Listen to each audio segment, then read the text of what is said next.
ఏదైతే ప్రభుత్వం మనకి ఈ ఫోర్టిఫైడ్ సప్లై చేస్తుందో దానిని పూర్తి స్థాయిలో వినియోగించుకోండి. ఎక్కడ దాని మిస్యూటిలైజేషన్ కానీ డైవర్షన్ కానీ లేకుండా చూడండి.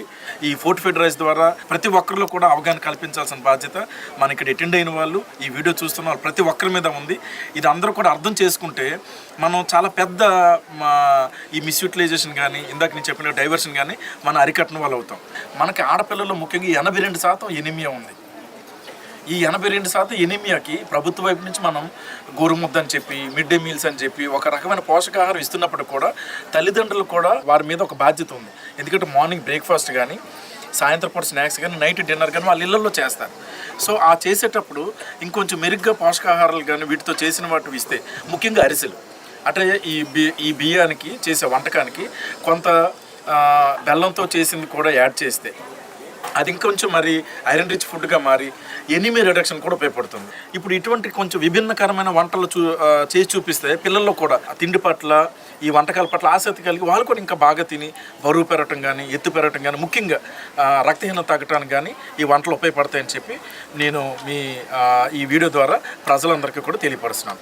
మన జిల్లాలో 1290 రేషన్ షాపులకు గాను 402 MDUలు కూడా మొబైల్ డిస్పెన్సింగ్ యూనిట్స్ ద్వారా ప్రతి గడపకి లేదా ఇంటింటికి మనం రేషన్ సరుకుల్ని ఇంటికి చేరవేయడం జరుగుతుంది.